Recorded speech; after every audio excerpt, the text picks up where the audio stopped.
All right, you're asking for it, so here it is. Listen to this. I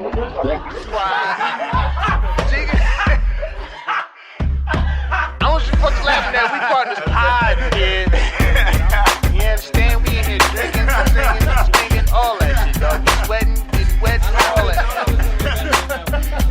All right, welcome to the 206th episode of the Drinking Partners Podcast. Yes, this is our Baker Mayfield episode, as well as our LeBron James episode, because it's all about revival, man. Like, that's what the episode is. LeBron James revived his career in Miami with that jersey number 6. You know what I mean? After that debacle in 2011, he revived it, turned back into the best player in the NBA, and Baker Mayfield revived an entire franchise, or at least that's what the story is. I personally think Nick Chubb had a lot to do with it, but you know, the narrative of the NFL is that the quarterback gets all the credit. He wears number 6, and I am very, very excited about our future. And we got OBJ, so that's what's up. I am half of your hosting tandem, Ed Bailey. I'm joined as always with my co-host Dave Bracey. Say what up to the people. What's good with you people? We are the Drinking Partners, and unlike the Browns, we have made the playoffs 4 years running. And if you're looking for us, you can find us on epicastnetwork.com/partnerspod. We all in the same seat Find us during on the Super Bowl. iTunes, Stitcher, Libsyn, Google Play, and Spotify under Drinking Partners. You can find us on IG, Twitter, and Facebook at PartnerSpod. 206 episodes we've been asking y'all, man, and we will continue to ask you, man. Please hop on iTunes, hop on Facebook, rate and review. That's how we know we're doing well. That's how we let others know that we're doing well. And that's how we continue to do well, man. So please hop on iTunes, hop on Facebook, rate and review. Listen, you love us. You see us in public. You tell us that you love us. Now, at the click of a button, please tell the internet. Please tell the world. Go and tell everybody. Run tell that, all right? And as always, 205 times we said it. I'm going to say it for the 206th time. Yeah. Reviving this because we want some more hitty shots. And in lieu of rates and reviews, we do accept shots of Henny, all right? All right? And if you leave a review, okay, we'll read it. And it doesn't have to be nothing crazy. It could be something that you just say, hey, we like you guys. Hey, we hate you motherfuckers. Hey, go Browns. You know what I'm saying? Say something about an episode that you like. Like, we got a recent review, and like I say, if you leave one, we'll read it on here. So it's the review title is Funny AF, funny as fuck. And I guess they wanted to go PG with it. Why say AF if we know what you're saying? Like, I never in my understood head that. it says fuck. That's like when motherfuckers type nigga on the internet, but they put an asterisk for the I. Yeah, we know, But what you still. give me. Like, who are you? Like AF? Are you like? Do you think your grandma's gonna stumble upon this review and be like, oh well, my Jimmy, I don't want him saying. Funny as Fred. Yeah. The American Federal Union, like. Yeah, and it's just a simple review. You guys are the best by MJ and a bunch of 4. So I don't know if this is real. I don't know if, you know. That does sound bodish as hell. Because they just had that data gate or whatever where they I think it's for platforms that have over 100 million subscribers. They now have to have better disclosure of how they're going to use your information. So that just dropped. Then all of a sudden we get an MJ4. Don't click that link, bro. Yeah, nah, I'm not going to do that. I am not. As a matter of fact, I'm going to have Buzzy erase this whole segment. It did have a very pop culture, funny AF. Oh, shit. I done got us booked. Somebody go steal my credit card information. The best. Totally. Oh, if the title of the review was totally done, I wouldn't even read Totally the best. Simply the best. But thank you, MJ, for if you're real. Truth. We'd love to meet you. And you have a couple of opportunities to meet us. Ooh, yeah. On a day of celebration, 420 this weekend, we'll be at Arcade Comedy Theater. We got Cerrone Russell coming up from D.C., Yeah. the headline. And that's a big deal, all right, because on 420, he left the place where it's legal. Where he it's came to a plentiful. place where it's not legal. Yeah. And we're gonna show him a good time, celebrate. man. Yeah, I mean, we're gonna show him how we do it up here in Pittsburgh. Mindful Brewing is coming through with the booze as your always, residency. because it's BYOB and free craft beer. I mean, there's that and in there. And ampersand also, as well as. I'm always surprised how many people show up and they're like, so, I'm saying, they saying it, they're like, so, how much is this? Listen, man, just grab a cup and enjoy yourselves, man. And that arcade, you got to be up on it because it'd be people for the show upstairs, and they peep the beer, and like if y'all walking that elevator by is right there, and they'd be like, "So, you mean free for everybody?" For everybody, like I want to say no, but this dude just walked by, so you can have his. True, we ain't keeping ticket stubs, so yeah, it's free. Shout out to Mindful for showing some love, and you can catch them also down at Comtra Theater on April 27th. We got Norlex Belma coming through, Joey Purse, the guy. Yeah, I mean, and we got Mindful coming through for that as well. And if you're looking for tickets, that's comtratheater.ticketleap.com, April 27th. Yeah, man, like these are great shows. We've been getting a lot of support. 420 is going to be a good one. 427, I'm very excited about, man. We got Norlex. You know, if you're from Pittsburgh and you've been following the scene, you know, he got to start here. He's blowing up out in New York. Everywhere. So it's crazy. You know what I mean? But I love to see it, man. He's been true to himself. You know what I'm saying? And he's been true to his art. So yeah, that shit is dope. And as always, you know, for the next couple of months, we got to bring it up because August 10th, I mean, we got Fresh Fest, August 10th, man, down at Nova Place, man. It's going to be crazy. 70 brewers as of now. We got 30 black brewers, 40 local collaborations, and the list keeps growing. We trying to cap that shit off, but people keep hitting us up, and it keeps growing. 20 food vendors, another 70 other vendors. I mean, we're going to take over the mall, the whole ass mall. We got like six, in a positive way, 6 bands, 4 DJs. Yeah, I mean, on a positive light. Yeah, I mean, on a positive tip. You know what I mean, revived that mall because that shit wasn't nothing a couple years ago. The Allegheny Center shit was whack, and then Fresh Fest came along. Truth, man. I remember revival, man. It was just a couple of stale ass offices in that motherfucker. You know what I mean, and then we came through and freshened shit up. They was doing all the back work for banks. They was doing all the back room. Data entry. Now they got beer festival. True. That's just a level up machines and IT niggas. You know what I mean? Oh, yeah, you're working with the IT dude that y'all don't got, like, you don't see any customers, but you still got to wear khakis to work. That dude he's depressed about work. You ever see somebody getting out their car, they work at like AAA or some shit like that, like semi-office job? Yeah. So they got to kind of be dressed up, but they don't get paid enough to really get dressed up. So it's like I'm halfway in. I got a fruit striped shirt with these baggy ass khakis and these soft Payless shoes. Damn, bro, you got the shoes with the straps, dog. The work hard Skechers. You see the dude with the khakis and the sneakers? You're like, come on, fam. Which way you going? You business cash or you going to the club? You got the Verizon polo with the J's. The khakis with the Monarchs. Oh, that dude got a wife that he hates. The khakis with the Monarch. You know you're not sexy to your wife. You show up with the khakis and the Monarchs, your wife is fucking somebody else. You know she cheating on you. Because she know when you getting to and from, man. You catching the bus down into that to that IT job. Only reason she's still there because y'all bought the house 28 years ago. You 2 years away from paying off that mortgage. Soon as that mortgage is paid, dog, she is gone. Curtains, half of that. Half of that. Shout Keep out to the all khakis. those people, though. That's the backbone of America, khakis and the Monarchs. Them is the motherfuckers you calling, though.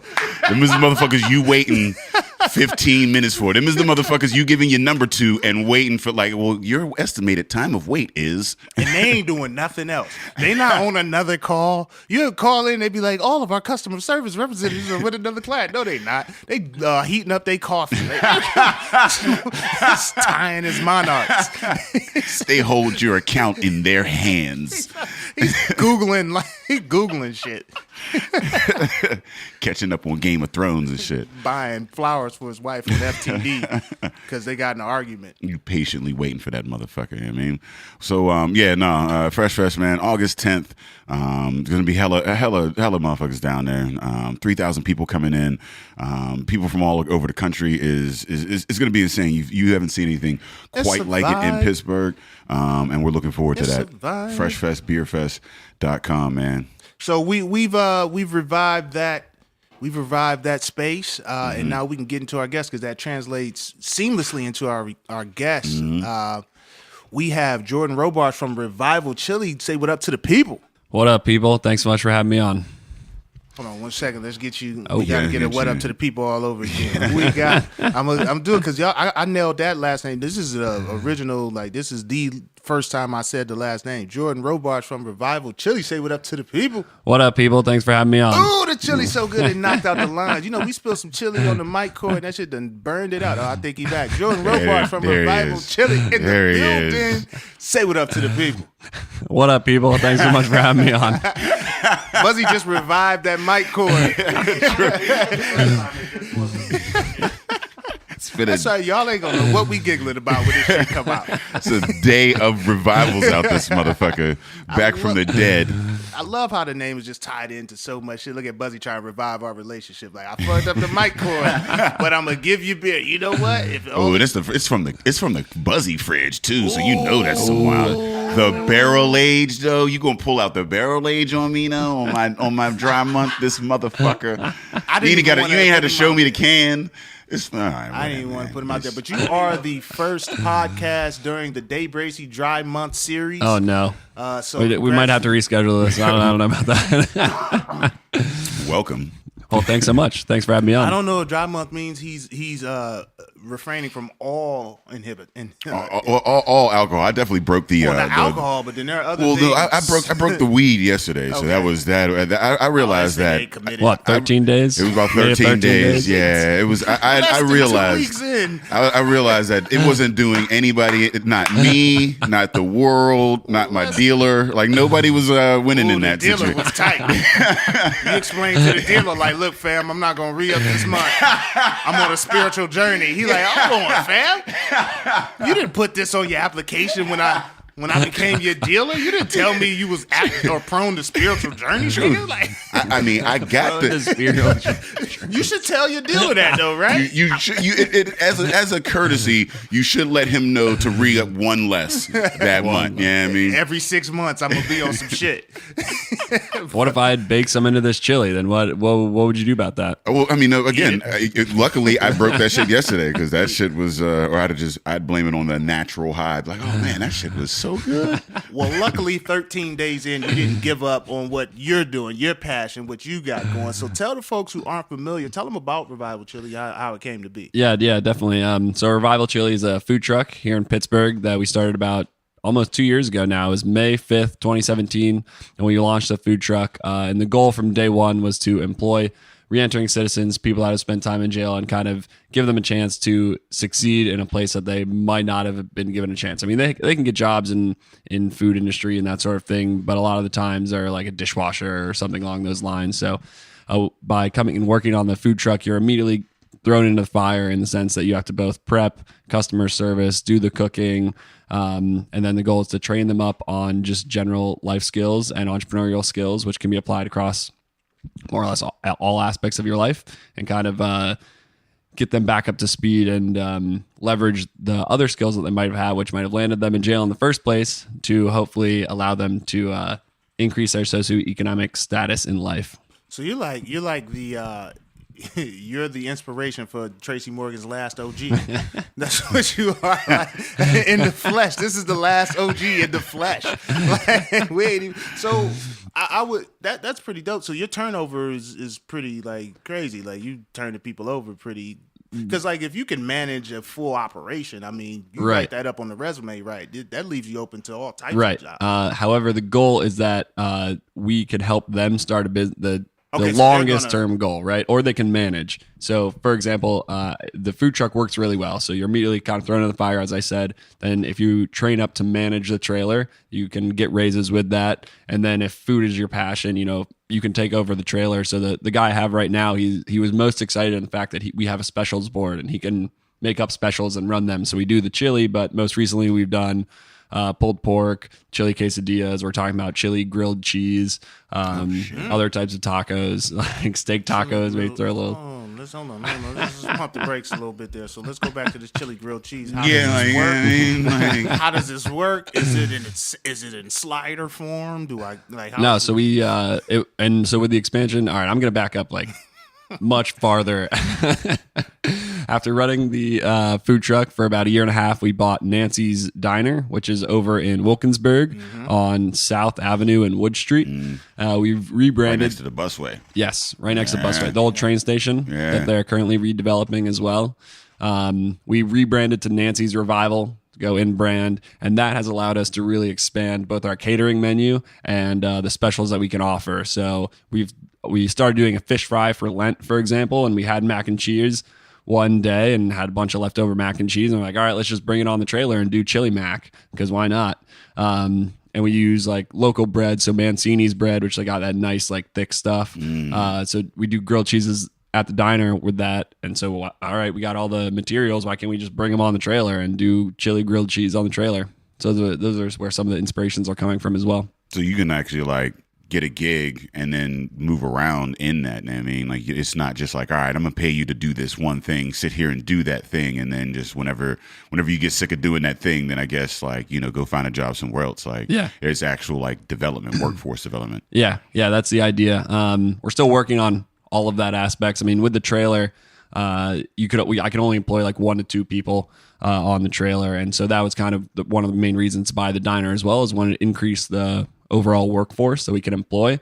With the expansion of the diner, we also expanded it to any and all individuals with barriers to employment, and that was through lessons learned on the trailer, and also being in Wilkinsburg, because we were looking to be more in a lower income neighborhood somewhere around the city where we could have a real impact. Right. But obviously not everyone in Wilkinsburg has spent time in jail. We want to be able to hire from the community. So, you know, we didn't want to make that a barrier to being employed with us. You know, we're discriminating, discriminating in the wrong direction, right? The inception of you have to have gone to jail. Yeah. Like, go get arrested and then come back. Right?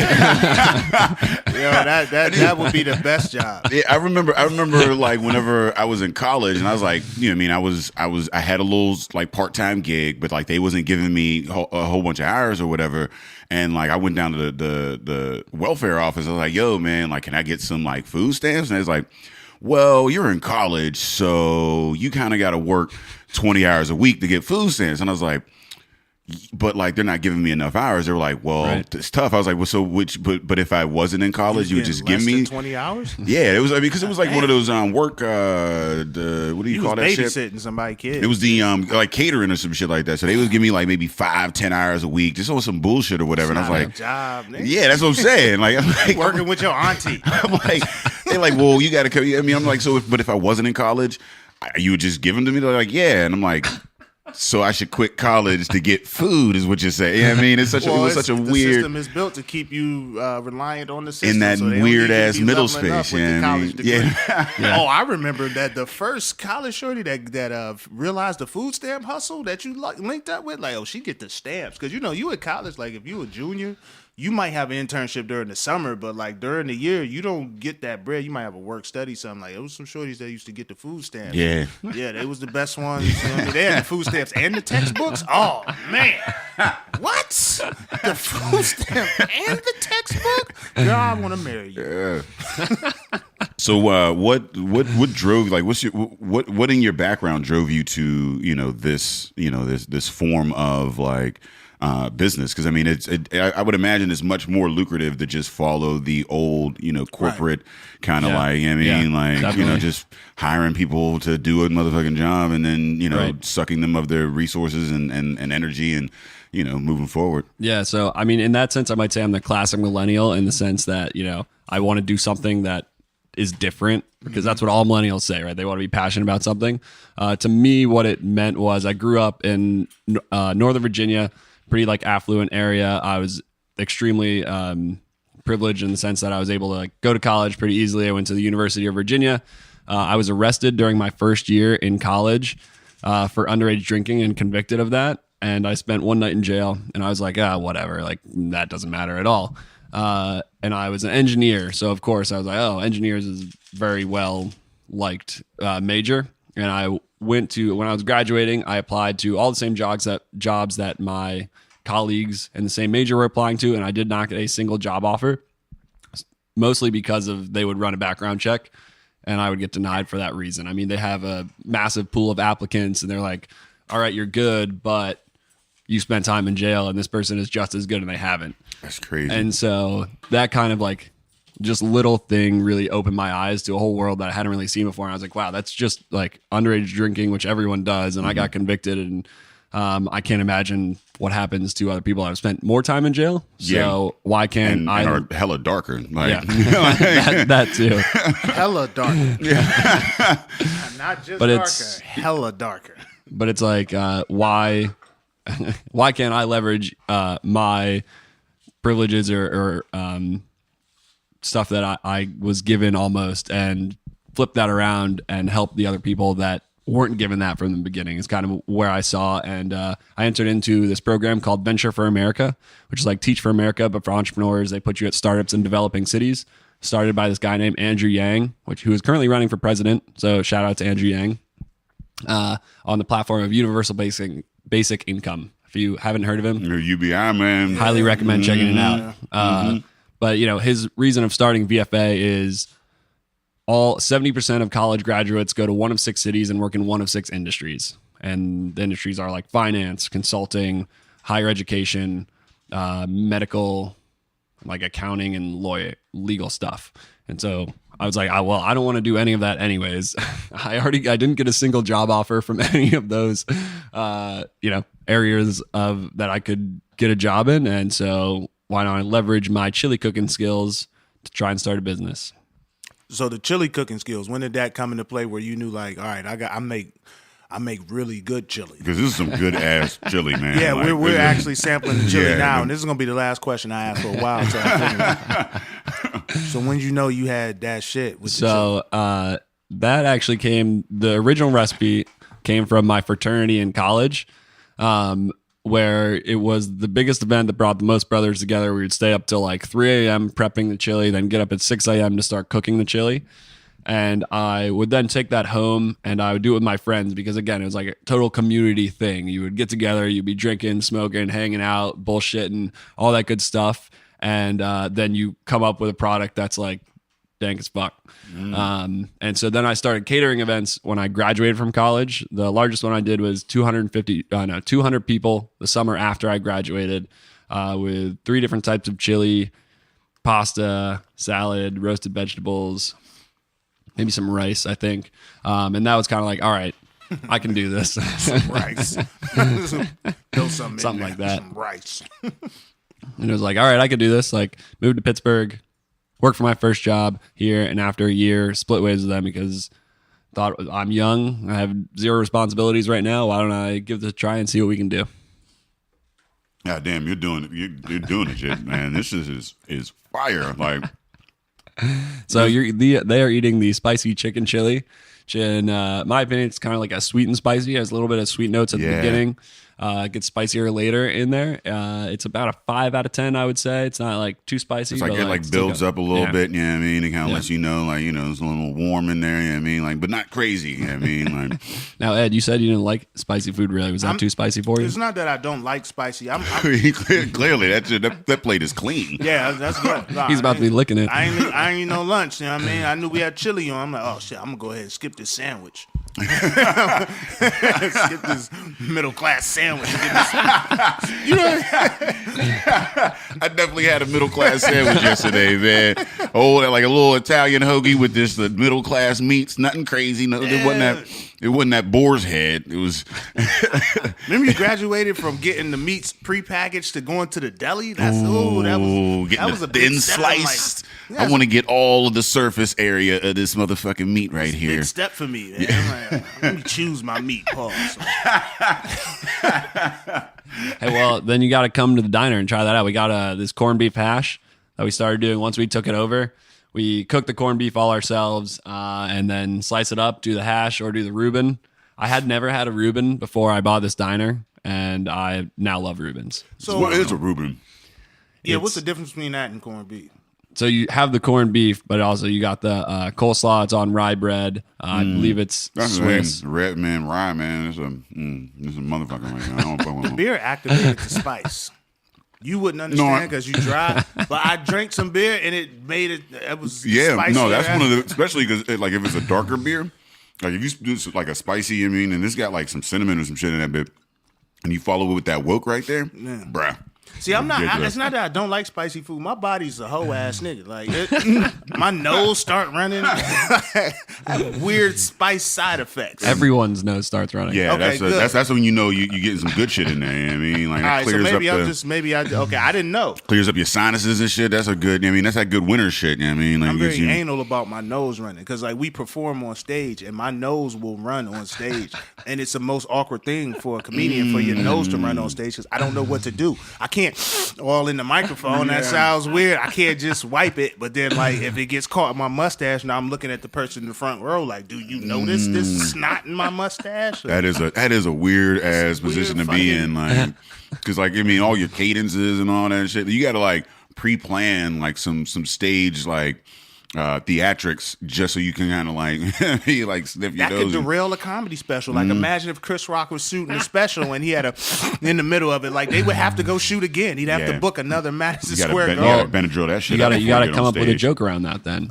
So every time you have to do it, you can bring that joke up. That's Yeah, that's- smart. That's a small business owner. Yeah, That's that workaround. That's that. I started off catering, and there's always an issue that arises. That's how the rice came into it. Like, look, I'm just gonna throw rice as the safe space on the menu, just as that safe thing that everybody can get because some people don't like spice. That's not too spicy though. The 5.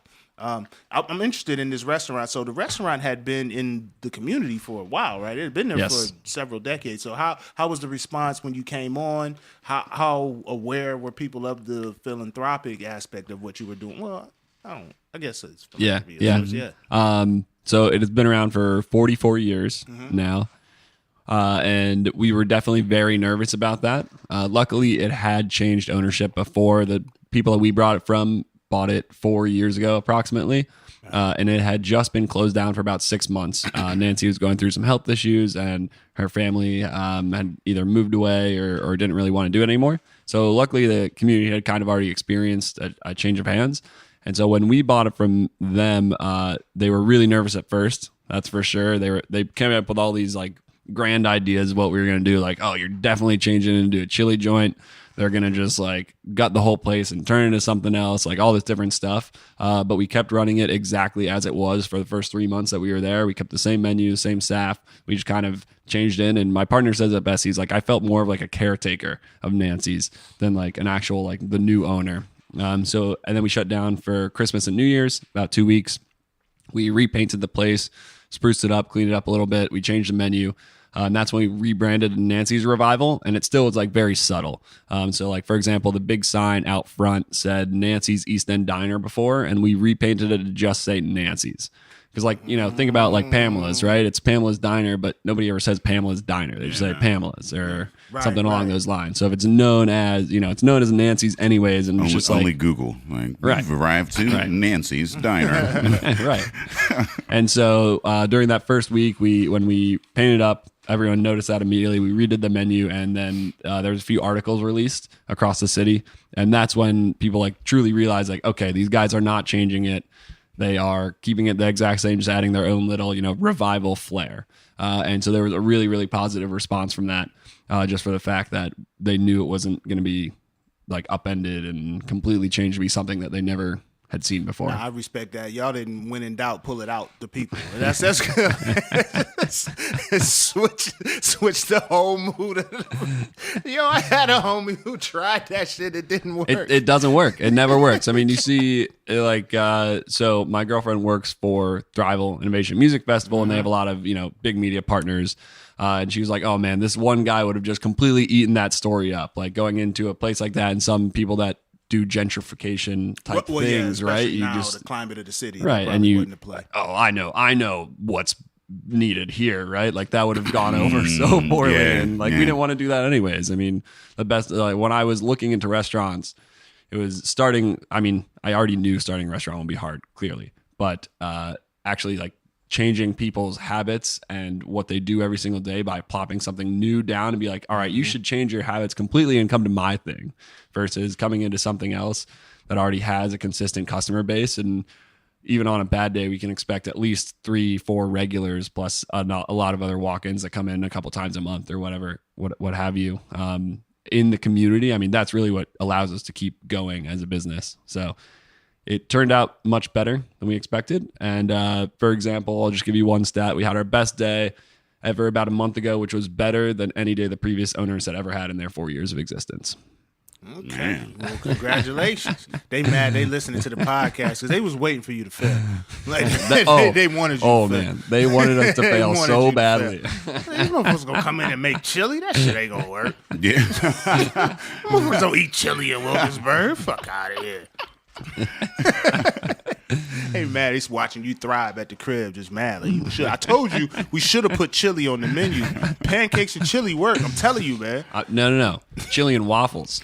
Chili and waffles. All right. Oh, we use our cornbread mix, make a cornbread waffle, which works really well in a waffle maker. Chili on top, fried egg, cheese, sour cream. Shit. It's dank. It's fucking dank. Shit. See, so there are certain aspects of gentrification that may work where you get introduced to something that you would like. Yeah.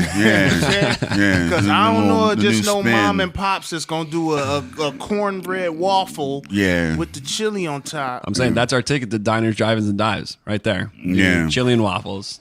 I like cornbread, so if you put that motherfucking waffle form. You make it a waffle form. Yeah, so it's not Roscoe's chili and waffles. Who is it chili and waffles? It can't be Phillips. It's Nancy's. It's Nancy's chili and waffles. Come on. my buddy, I call him Nancy half the time. My partner down there. Nancy's chili and waffles. All right, that'll roll. He's about to get out of the Bing. Like, what you gonna do afterwards, cuz? I'm about to go to Nancy's. I'm about to go to Nancy's. Chili and waffles. Wear apron, motherfucker. Like, but I mean, and then the revival part of it is we want to continue to expand on that. Like they were doing very basic. I mean, the previous owners like didn't want to be there almost. I don't know why they got into customer service, but like they were open 6 days a week. Shortly later, closed down to just be 5 days a week. And we're looking for ways to get out. So they wanted to sell. And so that we can take that back and we immediately started opening up on Tuesdays again.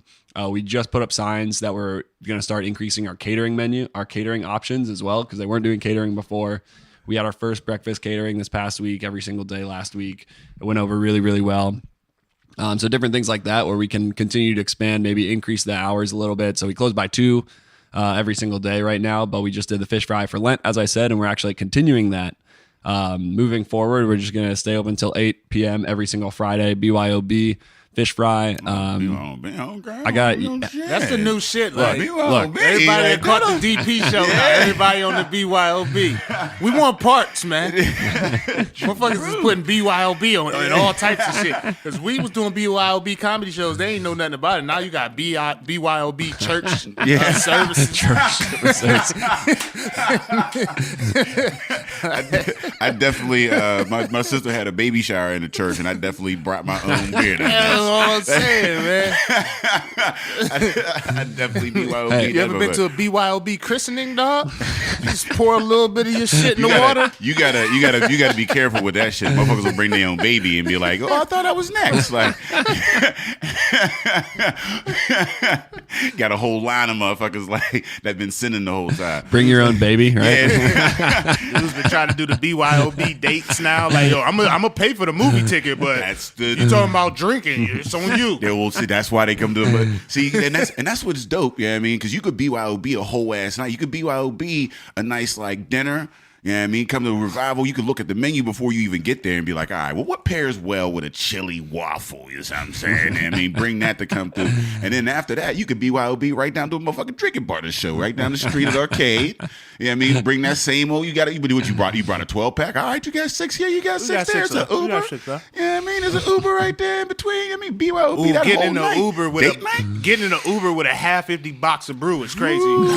That's a hell of a night. You get in the Uber with a half-empty box, and you know the beers is falling over in the box, so they can hear it. You got to leave one for the driver for that. Like, listen, man, whenever your shift is over, you a sole proprietor, fam.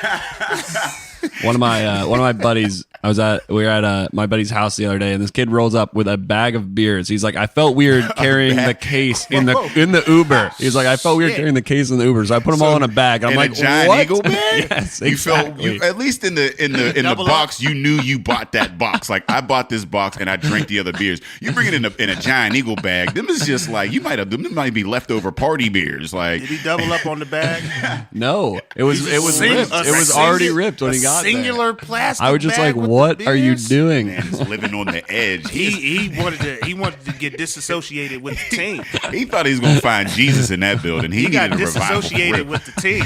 That's one of them moves. Like it's certain moves that'll get you like you don't get the group text no more on the go out. Like we got to create a whole different group with less members. Like What up with the blue bag of beers? and one member he sent it to the group like, yo, y'all tell Randall? No, we ain't tell Randall.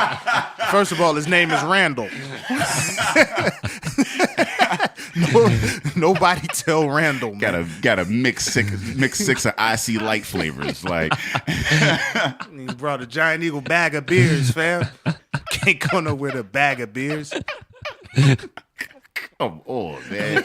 At least put that shit in the Aldi's or something a little bit more sturdy. Something, man.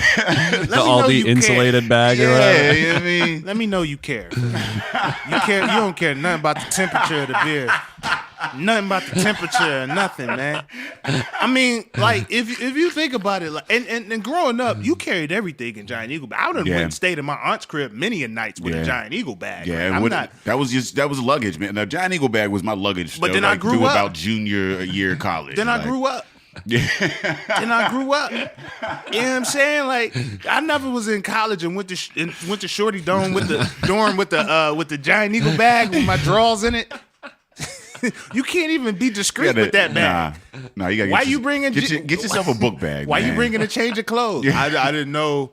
I didn't know what you was on. We never really discussed how the night was going to end. I'm trying to pre-plan. Get yourself a book bag, man. There's no time in your life where a book bag ain't gonna be at least handy. It's at least a little bit more forethoughtful than that blue bag, man. You ever tie the knot too strong and then you can't you over reuse there. the bag Yeah. to put the change of dirty clothes in because you can't retie? Oh, man. You gotta bite that bitch open. You gotta you try to leave the three strings there and just pull from just so you know what I mean? So you can keep you just gotta pull from the motherfucker with the three. But if you got shoes in there, but if the shoes is in that bitch, it's curtain. You gotta bite that bitch all the way open. You got the shoes. You got the shoes at the you bottom. always wrap the shoes too tight. You try to keep the shoes Always- fresh. yeah. Like you was putting them in the refrigerator or Yeah. something. The shoes be The socks in that bitch, you gotta keep them. You know what I mean? What was it? You had your khakis in the what shoes in that bag? If you put the monarchs in the Giant Eagle bag, You got the change of clothes. get out the group text. Get out of the group text, Randall, with your monarch. Them is I'm getting off work. Come pick me up. Yeah, I mean, let me throw this bag in the trunk. That's what the restaurant workers do with them all black Jones. Yeah. All black Jones The stay in a skid-free Giant dips. Eagle bag. They in a Giant Eagle bag in a folder tucked under a seat with a blanket over them. You don't never want to see them size 11s in my car. You will never. You got to get them shits out of magazine. Work at a certain used to hate that shit. to no slips. They Yeah. slide you to no slip magazine. Like, And this is coming out of your first check. you gotta get the company approved. This is- $35 no slips. Got an $85 Burger King outfit. Like, this 3 weeks of work, man. They had the Reebok pump tongue too. Tongue was thick as hell for no reason. Why the tongue so damn thick? It's hot as No fuck in this slips. kitchen. These big ass no slips. I wonder what the kids now be trying to play them like they Balenciagas or something. They be having the no slips with the skinnies on. Repurposed. No slips with the skinnies. Shout Get the fuck outta here. out to Kanye for bringing back the no slips. That's all he did. He made them suede That's instead all of he- pat man. or whatever. I'm sorry. We here talk about revival. So you brought We tend to go on tangents. You did bring some Bloom Brew. you brought some Bloom Brew. So what's that Hold on, about? let me- So I went there for the first time with the truck a couple weeks ago. Down in West Newton. Down in West Newton. How was that? It was okay. Yeah. Jeff, great guy. Yeah, shout out to Jeff. It was just weird. I feel like the warmer weather is decreasing my sales in the short term, but hopefully going to increase in the longer term. Like for both the diner and the truck, because people just want to like go do something active, right? They've been sitting on their ass all winter, and they're like, man, fuck that. I can't go drink a beer and drink more calories on a Saturday. Like I'm going to go bike around or whatever. But I didn't really like sours before, and this is the Smoke Bob Sour Pants from Bloom Brew. Sounds like it's smoking. Smoke Bob Sour Pants. Smoke Bob Sour Pants. And this is he gave it to me, and I was skeptical at first, Bob but Sour of course, Pants. I loved SpongeBob growing up, so I had to try it, and I actually I liked the sour for the first time. So it was a SpongeBob phase where dudes tried to, like, grown men tried to make SpongeBob cool. They Yeah, tried I mean, to incorporate that in the outfits. I never wore got the into that. SpongeBob. Yeah, I was never. But I did go through a phase where like I was a closet SpongeBob fan. Yeah, I mean, and then like, how'd you come out? well, I mean, like everybody on campus, like, How'd you come out to the fam? Like I go to like somebody's dorm room, like I would hear SpongeBob playing in people's dorm rooms, and I'm like, well, yeah, I'm like, well, I clearly ain't the only motherfucker. I'm gonna keep it real with you. When you said best day ever about your sales that one day, SpongeBob got a best day ever track. SpongeBob, and y'all both know it. Yeah, it's the best Day ever, best day ever. Yo, SpongeBob probably is the king of memes, man. Sun like came for every up and he smiled at me. Yo, that nigga, he dropped. No. He got a drop on that shit. That the beat dropped. Sun came up and he smiled at me. Yo, we be playing that on Alexa at the crib with the kids. Oh man, I know. My favorite is F is for friends that do stuff together. U is for you and me.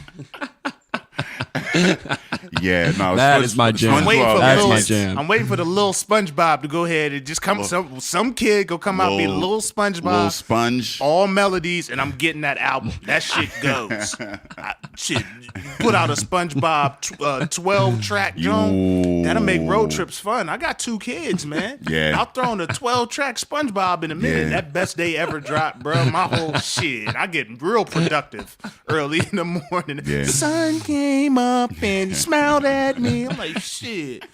Yeah, that movie was even popping. Yeah, I mean, it was one of them. It was one of them dips. That was just like, yeah, I mean, I was still. I think that was Redbox years and shit. So like, I had to actually be in public at the Redbox for that shit. Too. It is a smoky sour. Yeah. See that, man? I don't know if I've ever. Come on. You can just have a little sip. You can just have a He's little on the sip. spiritual journey.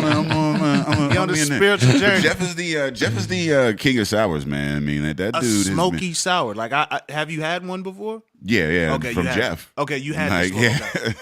All right, because I'm like, yo, this is new to me. I'm like, damn, I feel bad. Like, yo, I don't even know how you would even do that. Probably barrel. I mean, Well, he said he was also Magic. smoking some of the hops beforehand. I believe. I don't know if that. shit. I think that's what he was I've saying. tried to smoke hops before, but I only got their cousins.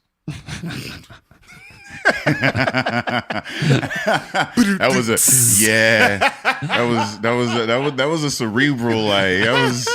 Is that where we are? 206 Yeah, in? man. We doing hop humor. Highbrow. We out doing here. hop humor. We out there doing the highbrow hop head humor. Highbrow hop head. Is that Triple H? Highbrow hop head. Yeah. That's quadruple H. Man. Damn. Man. That was well So done. we just doing the hop head humor, the Triple H. There we go. That's a new show. Hey, if you got a brewery that needs a live show, we can do the Triple H Hophead Humor. We'll be Hophead You humor. get plenty more of that. I'll smoke several of their cousins and talk about this. Your first cousin, second cousin, the one cousin that always need to borrow money, the fucking cousin that's always locked up, but you get a good cookout with that nigga get out. You like that cousin because you get mad cookouts from him. It's mad family get-togethers with the good tater salad. Ooh, if you got the man, listen, man. Like if you got the good sides on deck, you know what I mean, like.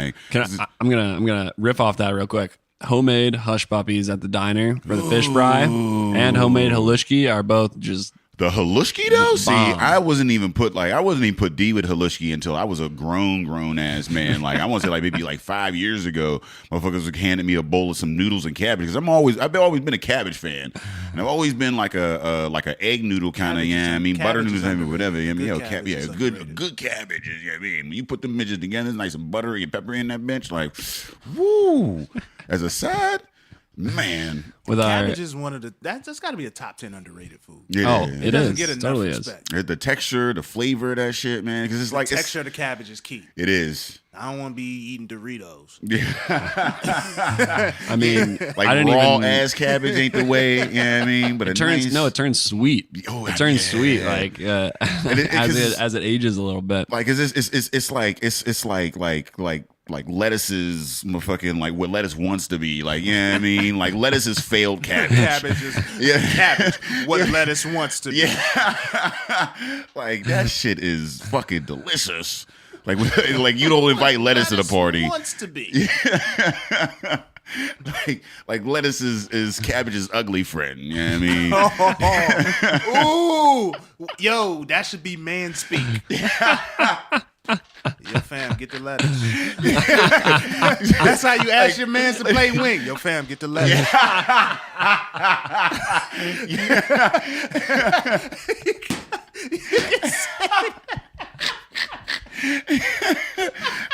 I only deal with cabbage or better. I can't wait. I can't wait to tap my man on the shoulder. Yo, man, get the lettuce. Get the lettuce over there. Lettuce at 6:30. We got a lettuce at 6:30. My girl's head on cabbage. Oh my god. I'm sorry we brought you. Yeah, no. It's been a couple weeks. But hush puppies. You don't get hush puppies at a lot of places. All I'm saying is I went the first night we were gonna do the fish fry. I bought some like those frozen hush puppies and we tried like 2 of them. And we were like, no, we can't serve this. We're like, can't fucking serve hush this. puppies is like you gotta like now like because even the Long John Silver's hush puppies is kind of trash. I mean, like I haven't had a good hush puppy. Like it's not even a thing that I see on menus all like that. I mean, you could tell mainly because of the if it's all symmetric, then that's a trash. Shit, yeah. That is a trash hush puppy. Yeah. Like the good ones that like that's what I mean. We said, all right, we can't serve this. And then I realized it's more or less similar to cornbread mix up. So we whipped up some mixes up and tried out different varieties. And those ones that have all like the weird angles and those the are ugly the good puppies. ones. You got to get the ugly those puppies. Are the good ones. Those are the good The ones. mutts. Yeah. It's the only time a mutt is the preferred. So you don't deal in a lot of like symmetrical foods. You don't. So plating isn't a big thing at Nancy's or at Revival. I mean, when you think about Revival Chili, our shit is Instagram worthy. Like by far, all the time. I mean, I'd imagine this is waffle motherfuckers. You put that sour cream on that bitch with that nice like, even the little one chive it's on not that. a runny chili. It's definitely it's solid. You can't. Yeah, the first time I had it was at Pittsburgh's Cares event. Down there or whatever, and they'll be on the podcast a little bit later this month or whatever. But the building that it was in, they're gonna be on the podcast. Yeah, well, Pittsburgh Cares, Pittsburgh Cares is gonna be on the organization. Okay. Yeah, I mean, I threw that volunteer event. And that's the first time I had the chili. And like I came out there, they were like, yo, there's chili out there or whatever. And I was like, all right, word. So, I go out there and I'm pretty skeptical about chili as is, like in general. I mean, so then, he's like, yeah, I got, I got the little bowl, the big bowl. And I'm like, man, I'm a grown ass man. You better give me that big bowl. And like, he was like, man, I mean, are you sure? And I'm like, man, come on, stop playing with me. I mean, so I got it, and it didn't look like a big bowl. Like it just looked like a nice, little. You got the lumberjack special. Yeah, but then I got like, I got about a good like 4 or 5 like heavy hands, spoonfuls in that bitch with the cornbread or whatever. Curtains. Like I would say I probably took about half of that bitch home. I mean, that's my other favorite. One of my favorite things about it is it bang for your buck. I mean, it doesn't look like a lot, but a lot of people cannot finish our bowl of chili, and it's under $10 still for whatever you're getting, or $10 or under, and you get a lot of food. It's a hearty ass like chili. I mean, that's what I like about it. It ain't too runny. It ain't beamed up like where you're getting. Well, true chili doesn't have beans in it, so see that's that motherfucker knows. See, this is a motherfucker that knows it's chili. Yeah, I mean, because a real chili motherfucker will be like, okay, so let's get this shit straight. This is chili and not what the fuck you was talking about. So wait, as a chili enthusiast, you look down on the bean implementation. Yeah, true chili does not have beans in it. We serve one chili with beans in it. It's our vegan chili, which goes over real well with the vegetarian vegan crowd. And some people come up and they're like, "Meh, you don't have beans in your chili." I'm like, well, don't worry, I'll just mix them together and it'll be fine. But they're just taking up the space of the more meat. You dumb it down. I'll make a rookie chili. Taking up the space of the more meat. You don't want more meat make instead. A rookie chili. Go say it. Go ahead. You make a rookie chili. What do you do? What do you do? Take some raw meat, some beans, and a packet of chili spices, and throw them all in the fucking. You bring the spice What do you do? What do you take the spice pack, throw it all in the slow cooker, and just wait 4 hours? Wait, hold on. Chili. Hold on. I want to hear this. You be spice packing it? Bro? He unleashed the bars on me. Did you? I Do you do the even spice have pack? a chili that I make. That's a crazy. I do eat chili with the beans. I think I may have made chili. I probably made chili like once or twice in my life. I probably did have a packet. Spice, man. Because I don't have a recipe. No, Chili, I'm gonna be honest. So chili wasn't a big part of my upbringing. Like beef stew supplanted chili for us. Yeah. You know what I mean? So we were more of a beef stew family. Wifey, she does make chili. I do appreciate chili, but beef stew was more of our thing growing up. I don't know the whole chili culture. Hey, so I've had mad chilies with beans though. I didn't know that was a. Now I'm gonna start looking down on motherfuckers who slide this bowl with the bean. Like it's a protein supplement. It's a cheaper protein supplement. I mean, not to say beans are bad. Beans are good for you, Getting served hot but it's a protein substitute. It's a filler. I mean, it has some texture to it. I mean, don't get me wrong. I have had good chili with beans in it or whatever. I mean, when I do make my chili, I'll throw a little bit in there for the bean lovers. Like if I'm at like a big party or whatever. The beans. That's what I'm saying. The texture is in there, but real chili. Here's the other thing. Got beans, but I always felt some type of way about wifey's chili because she don't eat red meat, so it's all turkey. So don't do turkey, do chicken. If you're gonna do white meat, do chicken. No, turkey is dry. Whoa! Come on, man. I don't know. I mean, I ain't saying her. I ain't had her chili. I'm just saying if we gonna be putting meat in the chicken, get the other white meat. Get the other white meat. I tried both. I tried before opening the food truck. I had the recipe. I tried both turkey and chicken. The chicken is just better. It's juicy because it's juicier. It's a meat. It's a good meat. And we get our beef and our chicken. We get our beef and our chicken from local farmer up in Butler. Goodness Grows Farm. Shout out to them. So we get all of our meat fresh. They're everything but the label organic because that costs a decent amount of money. But they run all the same practices. That's all the meat that goes in the chili. So nice. None of this processed stuff. They grind up the chicken thighs and bring them right to me. Ooh. Shit. So who's bringing the chili to the family function in your family? Is it because you got the chili restaurant don't mean that you got what you think is the best chili? Because your chili was inspired. It was an inspiration. You didn't just discover chili. Who's the plug? Are you kidding me? That's my favorite thing about going home is it's all a business expense because everyone purchases chili whenever I go home. Okay. So they support the bit. They go, listen, man. I don't believe it. I ain't about to get because I don't believe it. That was really good chili. I can understand because chili. No. Here's what I'm saying. You can put this shit on everything. You can literally put it on everything. My sister's boyfriend, for example, will get me to ship chili to Tennessee because shit. I just. Him. Oh, of course. Yeah. I mean, There's nothing like being the boyfriend of the sibling that's supportive of the sibling. That'll get you mad cool points. He gets it shipped. Yeah. He gets it shipped there. He puts on. I mean, I tell him put it on everything. You can eat literally. You could put this on anything, and it's gonna be make it better. For example, my Chipotle leftovers. I get a bowl. I eat about like 3/4 of it, and then I mix some chili in and make a new burrito out of my Chipotle leftovers chili burrito. It's phenomenal. Yeah. See, that's gonna be a tough ass breakup, man. When you be like, oh shit, I gotta leave. Yeah, because now what you do? You fucking up the money. Yeah, it's gonna be fucked up on both sides. Now you gotta chili this motherfucker, and you got one customer down. It's like monthly order you're leaving. Y'all both got a reason for that relationship to work. What's the real? Let's get to the origin of this breakup. What's the real problem? Yeah. That chili that gave me food poisoning one time, I can't do it anymore. That's what he said. Well, okay, he cheated on you. Okay, fine. He cheated on you. But don't be selfish, okay? That's Don't be more selfish. chili that we can sell, all right? Because the woman he cheated with, she need chili too. In fact, she could cheat, and he'd be like, you know what, man? That's several families. We gonna have to work this out now somehow. We selling chili to the mistress family, the mistress husband's family. Like, that's a lot of families that we selling chili to. Don't be selfish. Yeah, that's a tough. But I mean, that's chili. why I don't get involved with with relationships outside of mine. I don't get emotionally invested in because if you do, It's a business transaction. I don't want to experience. I don't need to get breakup. emotionally invested. It's a business transaction. I'm emotional because my fiance. I mean, like her brother-in-law makes these dope ass peppers. Like that's like I mean, it's just like I gotta go. That's a forever thing. Unique thing too. Man, you don't get a lot of motherfuckers with good peppers. ass peppers. Like where are these motherfucking peppers from? And the breakup, it would just pop up one day. I wish I had. It's a point ass pepper in discussion. Like if when you going through the relationship and you be like weighing the pros and cons, peppers come into it. Be like, you know what? That might be the deciding factor. Like, you know what? Let's try this again. See, wifey family own a black beauty supply store, man. And my wave caps, man. I'm a big wave guy, man. I mean, when you start seeing my shape ups and my waves start to falter, man. Me and wifey, we've been arguing.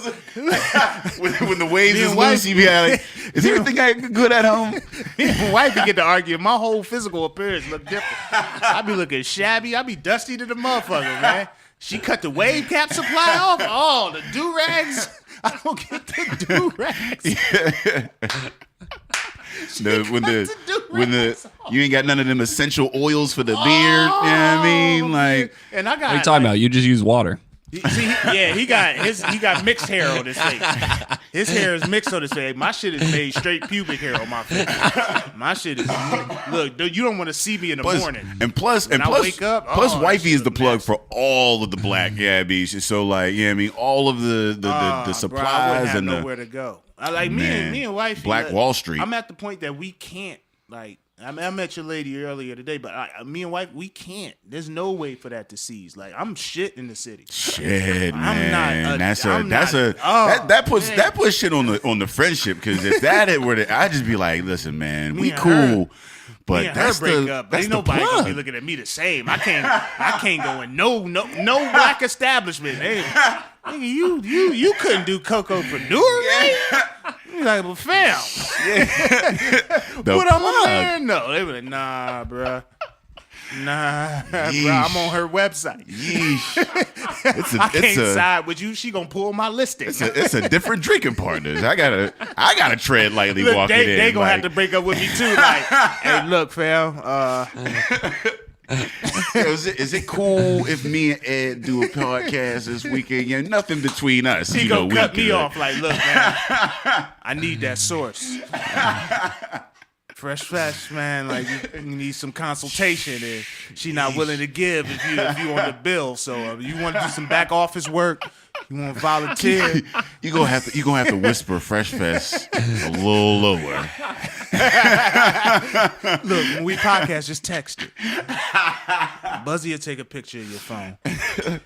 Oh shit. So I don't know. What's the next wave? What's the summer looking like for how do for you Revival? manage that I with mean, the chili and all that? The summer, as in food or just period? Food, business wise. I mean, what are you looking at? Like, I mean, what's your 2 years? Like, I mean, looking like with Revival and whatnot. Right. Based So on the last. Combination of things. As I said, with now the expansion of the employee workforce, we are implementing our first round of like actual life skills training. Starting in June, we're gonna start doing quick sessions, quick training modules to train in a variety of different things, ranging from like financial planning and financial planning is so fucking key. Financial man. planning, social media privacy to other things like empathy Stop and putting your shit on there so motherfuckers do that little ass Google search and then all your I shit mean, is up. again, like these are all important things. Like Yeah. arranging, they're important life skills and can be very well translated into entrepreneurship, but Motherfuckers also been in such the as system like already. Yeah. decision making, need empathy, how to pitch yourself and know who you are. I mean, as simple as taking the Myers-Briggs personality, which Yeah. not that that's useful for everyone, but there are other things similar to it, It has right? some guidance to it. Yeah, I Right. mean, like I think there's more than 16 personality traits out there, for but sure. at the same For time, sure. this is I think it is a nice way to like kind of get a basis Get a of good where initiative. you. It takes 5 minutes, You 10 think it's minutes, more right? than It's 16? Yeah, easy. So that's one aspect of it. I have a guy 16 training. personality traits. I have a guy training to take over the trailer right now, which allowed me to focus more on that. And then we're going to keep expanding on the Revival brand and businesses. So we actually just incorporated Revival Precision, which is an indoor commercial painting company. Oh, so we're shit. going to start trying to pick up contracts see what and you submit bids. shit. I see what you did there. You choose a name. You choose a name that's vague enough that it can spring off to a bunch of different. Well, I see. I ain't mad at These walls could use a revival. Look, we did the same thing. We drinking partners. We drink. You can drink anywhere. Yeah, truth. You I drink mean, anywhere, anything. I used to Revival- go home and drink and hoop. Like we used to have Henny hoop. That's a nights. business write-off. That's a business write-off, There right? we go. So we're looking at both the expansion of the programming, and we're looking to partner with other organizations around the city to help with that programming as well. Been in talks with that. Obviously, expansion of the business. We're ramping up our catering and wholesale. So our chili is about to be featured in Bulldog's Pub over in Morningside. So hopefully going to ramp up that as well. So we're looking at a lot of different verticals to go with what we're already doing. Is the goal. So one thing we don't get into enough, and we should, because we are advocates of small business, and we don't get into a lot of the story as to how you can make those finances work. Now, not to ask you how to get into specifics, but for you, what are the challenges in coming into, being a restaurant? Because a lot of banks, they're looking at it as a risky industry, and then now you're specialized because you're putting chili in the name. They're like, all right, so you only selling chili. So it's Revival Chili LLC. We are going to also get a sign in the near future that's just Revival Eats. We're still, people know us as the chili brand, right? It's the tiny house looking trailer. If they see it, they know what it is, but that allows us to get more into these specials. I mean, for example, we're going to be out in Indiana, Pennsylvania in May, at the beginning of May, and we're just going to be a taco truck. So they needed a taco truck at the festival. We're like, all right, we'll be a taco truck. So we're going to start expanding that a little bit because you're right. I mean, people, especially at these events where there's 10 plus food trucks and you see the word chili, you're like, oh, you fuck that. I got burgers, chicken and waffles, pizza, barbecue, tacos. Like chili's going to be my last choice. And I mean, I can totally understand that. As for the finances, I was fortunate enough to run a crowdfunding campaign to get started with the food truck. And then after 2 years, we were able to do loans through partners within the city and even outside of the city that had a belief in the mission to then buy the restaurant. And as of October of this year, Revival Chili will have been in business for 3 years, which is kind of like the tipping point for bank loans. So I'm really excited about that because now I can go to PNC and be like, yo, I've been with you for 3 years, or go to Dollar Bank, or there are some other ones that do. Right, because, it's 2 years that bank typically look to see you being 2 years in business. And I think it's 2 years in restaurants where it's like a large percentage will fail within their first 2 years. Oh, I mean, 50 within a year, I think. Oh, okay. It's something, 1 year. something ridiculous like So that, yeah. If you could provide, if Jordan can give advice to anyone who's looking to start a small business, and obviously finances are a large thing that go into Yep. it. You don't have to get into Small business period or food business? Well, yeah, let's look at the food industry. What would you say the first step to securing the finance would be? So one, for food businesses, if you do not have good friends and family, don't do it.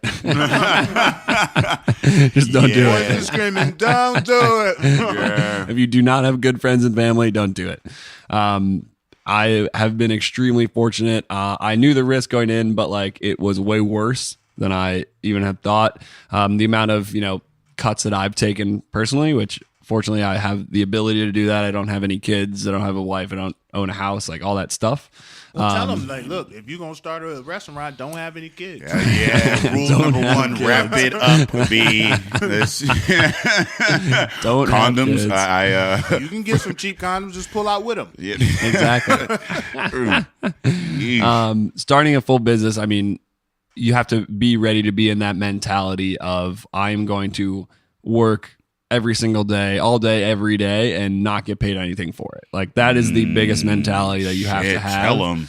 Just it's not easy. It's not going to be easy. Fucking like, man, I'm fucking like, oh, you a business owner. You got BMW now. It's like, nigga, what? All I did was increase my workload and decrease my motherfucking income. Like, I mean, but it's the long term play is the motivation of every small business owner, right? Yeah, and so you're willing the long term.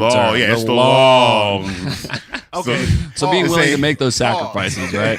Y'all not both go simultaneously just scream long. Pause, fam. Damn. I really like your chili and shit. But I mean, that was the thing. Like when I got started with the food truck, I was willing to work every single day with the food, take the food truck out, not even work on, business aspects of it. I mean, there was one time I worked, I think 43 out of 44 days in a row, taking the food truck out, like different things like that. And the willingness to just be fully invested no matter what. And then doing that first 8 months. So my full first year when I would just we did everything with the food truck. The second year I was able to be like, all right, fuck that. I'm not working Sundays and Mondays, period. And we took some Sundays, but then I was able to scale back because now people knew us. I mean, it did not take long. There was people reaching out to me to come to their events within 2 to 3 months with the food truck. That's such a good feeling when you can actually structure some days off. Yeah. I mean, like man. And Light Up Night the first year. So we launched in May. And so November of that first year, 2017, when I applied to Light Up Night, was accepted and then was put with all of the other, I showed up and all the other food trucks I was with was the best in the city, and I was like, well, shit, damn, I think we made it. I was like, I think we have arrived. I think we've arrived here. I mean, we're with Sandwich Society, Namika, the Coop was there, Southside Barbecue, some of the top trucks in the city. They ain't gonna make your nose run. Yeah, on the chilly night. I'm not gonna lie. I've tasted the vast majority of food trucks. We probably have the spiciest food out of any food that any food trucks offer. It is hard to get really good spice, good heat and good spice, man, and good flavor. Good heat and good flavor. You know what I mean? You got something to take home with you. Okay, all right, because I can handle this 5 out of 10. But I don't know. Days I'm taking that. I'm taking that spicy home. I put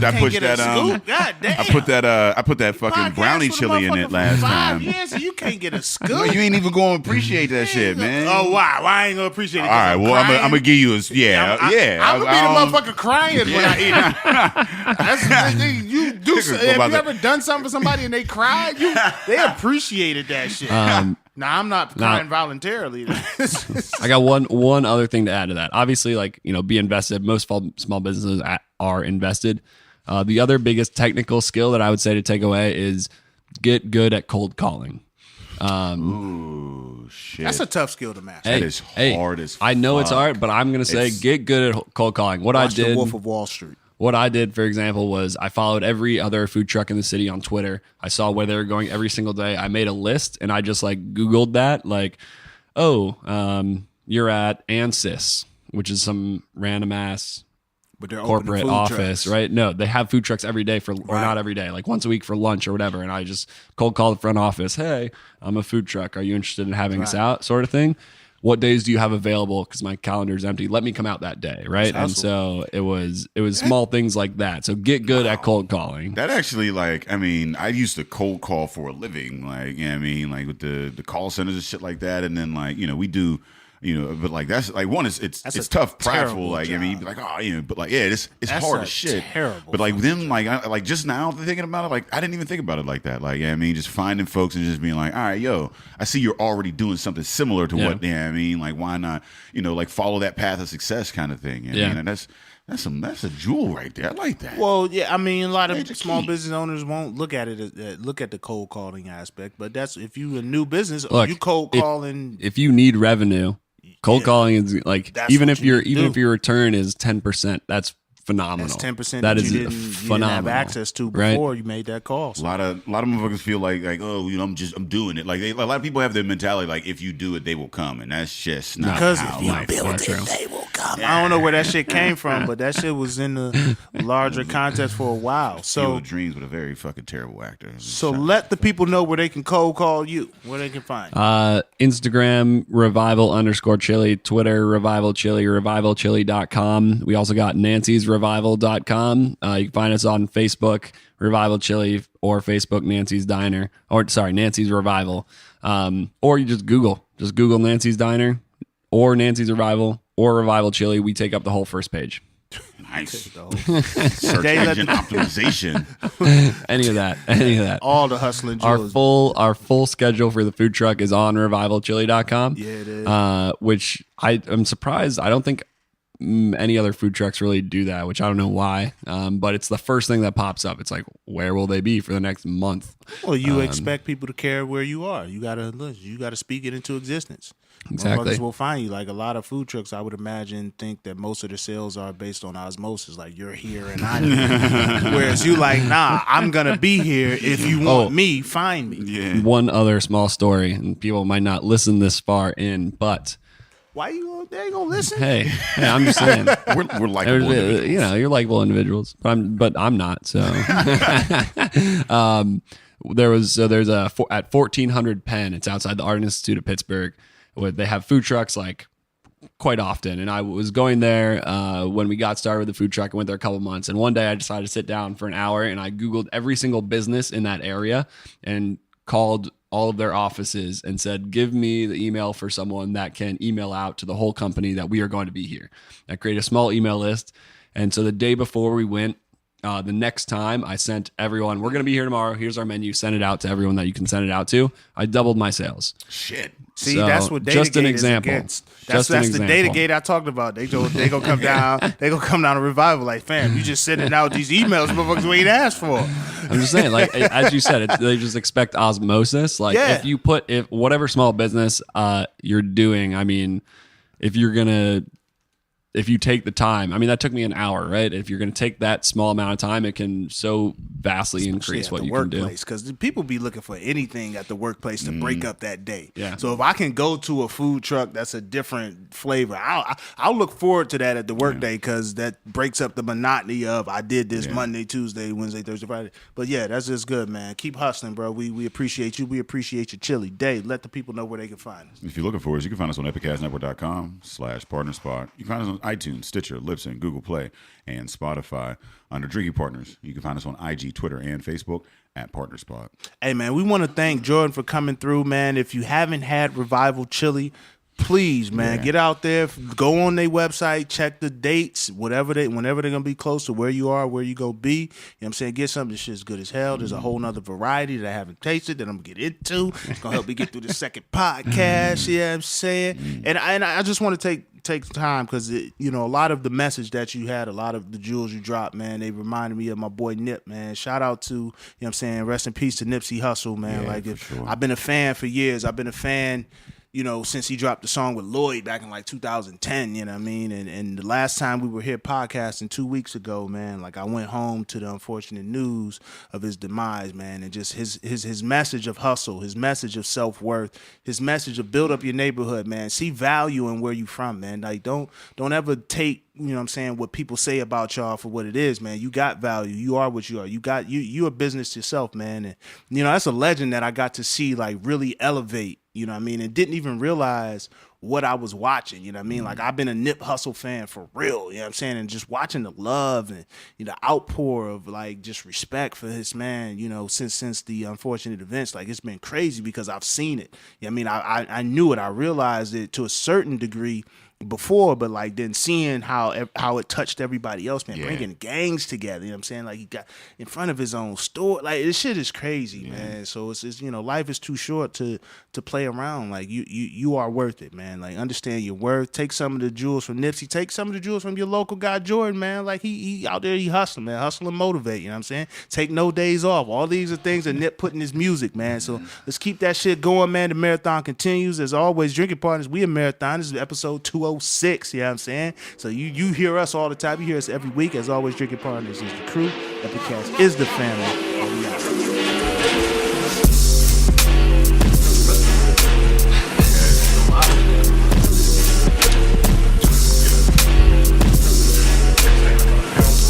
Don't like this cow. I like the drink. Why you got this bum ass cow? Like a free beer cow. It's not a free beer cow. That's not the first motherfucker I want to make my burner out of. Like, kill that nigga's son first. I don't know why. I'm a killer?